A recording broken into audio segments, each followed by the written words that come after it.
Hey guys, what's going on? Welcome to another video and hope you guys are doing well today. Now, I want to go through briefly, Season Discovery's been out for about 12 hours now and we've discovered a load of Shaman runes.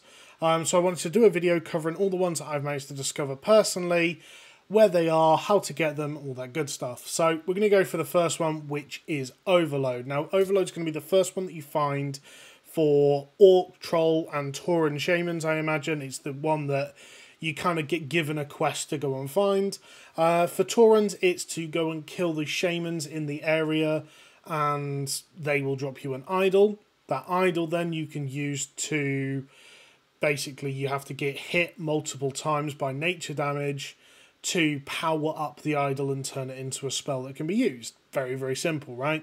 The Shamans do a lightning strike, so you literally can just sit there and let one mob hit you multiple times. So you can see in the background, I'm just getting the dyadic icon. I'm going to equip it quickly now, which you can do in combat because it's an icon, it's a weapon technically. And yeah, at that point, I'm going to get hit by the Shaman. It's going to give me 1 stack of building inspiration. I need a total of 10 stacks, and then I will be able to use the icon again to get my first passive, which is Overload, which is Lightning Bolt, Chain Lightning, Chain Heal, Healing Wave, all that sort of stuff. Has a 33% chance to duplicate for 50% extra damage. Deal no extra threat, cost no additional mana. Very, very good starting skill, but your damage really isn't very good when it comes to like Lightning Bolt and things like that at early levels, so I moved away from this one rather quickly, but still, you get it quite early and it's better than nothing, right? So yeah, this is the first one, so thanks for watching. The next rune that we're going to go and look for is Shield Mastery. Now, Shield Mastery gives you a bunch of different benefits, effectively working around block value. So every time you block, you gain an increased stack of armor up to 150% extra armor, I believe. I think it's 30% stack. You gain mana back. You also have a chance, larger chance to block, as well as increased block value. So overall, very, very beneficial. And to get this, we're going to be looking for a Galvanic Totem, which can spawn in Mulgore or Durotar for the different classes, or the different Shaman races. I found it, literally, I was planning on literally following Rested XP, I was about to die, and I saw one spawn. They do tend to spawn with a flash of lightning and sound. Now, I got lucky and didn't have to use sound to find this on 2 different chamois, but as you can see, a galvanic icon, it looks like a little totem, and all we need to do, we don't need to interact with it much, all we need to do is just go and click it and loot it effectively. Looting it will give us an icon. As you can see, it's just going into my bag, and I'm going to die, and we're going to move on to the next part. So after we've got the idol, we've equipped it, and we're ready to go out back into the world, we want to make sure that we are killing mobs with Lightning Bolt. We have to do this 10 times to get the stack, and doing that we'll again be able to use the idol, and the idol itself will allow us to turn it into Shield Mastery. Very simple. So, like I said, pretty easy to do. Trying to get the last killing blow as Lightning Bolt can be a little bit annoying just because of, I mean, it doesn't do very much damage. You don't have the scaling on it. You don't have the increased rank. But like I said, you see how I'm doing it. I'm kind of getting them low with melee attacks or shocks or things like that until they're pretty much dead. And then I'm finishing them off with the Lightning Bolt, and it seems to be the easiest way to do it. So, yeah, wish you luck on this one. As soon as I got this, I actually stuck with it. Switched from Overload into Shield Mastery. I thought it was fantastic. Getting lots of blocks, lots of mana back during leveling is really, really nice. I also wasn't using Overload very much, so it was a natural choice. The third rune I came across was Molten Blast, and this was one that I was very, very excited about trying out because it was something different and new and was going to be a very, very key part to our threat building during tanking. So when I heard that it's actually available in Mulgore, I was rushed straight to it and very excited. Now, to get this, as you can see, you open this chest, and to open the chest, you need to farm the mobs nearby for the key. This is in Beldun Dig Site in Mulgore on the left-hand side of the map. Orcs and Trolls have a very slightly different way of dealing with this. You go east of Razor Hill, and there's a crab trapped in ice, and you have to basically keep hitting it with fire spells until it breaks. I haven't done the Orc one myself, I've only done the Tauren one. But yeah, I mean, there's different ways to get this. In terms of getting it for Taurens, the mobs took about, I think I killed about 10 mobs to get the key. Once you've got the key, you can unlock the chest. If someone else has recently unlocked the chest, you can also use it after them as well.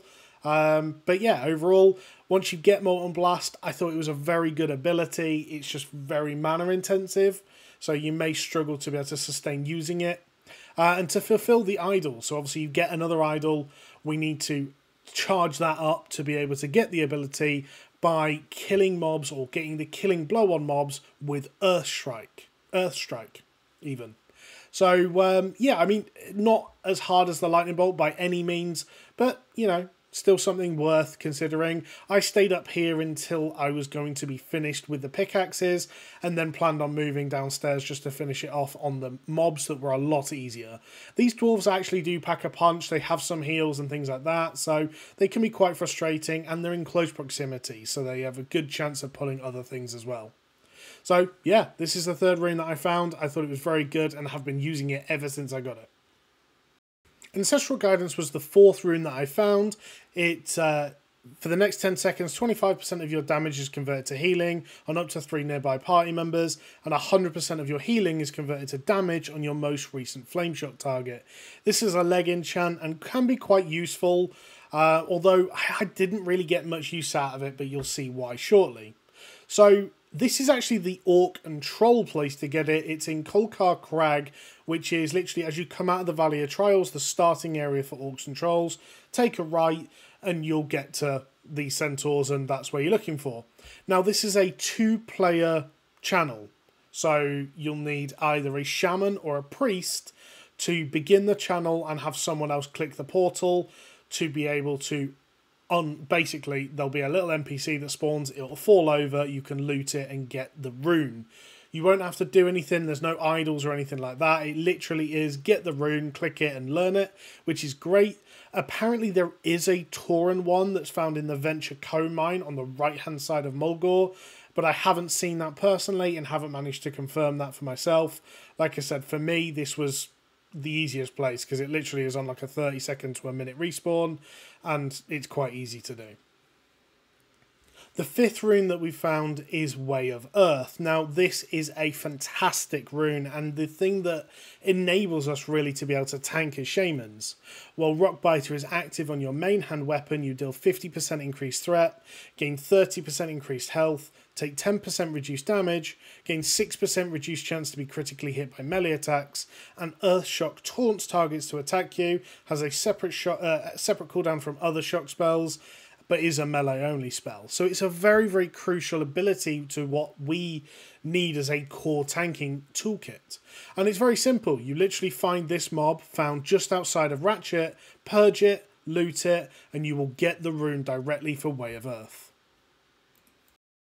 Now, I've added this as a final one. I haven't actually completed the quest yet, and it's not guaranteed what it actually rewards. As far as I know, this rogue NPC that you can find behind the bag vendor in Thunderbluff awards you with the ability to use dual wield at the end of his quest line, as well as the Lava Lash rune as well. So, yeah.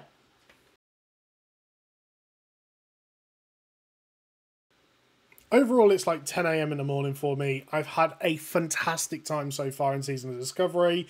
We do have some more runes that we think we know the locations of, but I just haven't had them confirmed.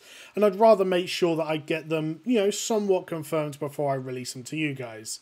So we think we know where Lava Burst is, which is in Wailing Caverns. We think that the dual wheel specialization is linked to these quests, but we aren't 100% sure. So as we get more and more information, I will try to keep you guys as up to date as possible. This is going to be the first video of today. The second video will be coming out this afternoon or this evening, which it will be me tanking Ragefire Chasm with the Swamp guys, so Crix and some other people like that.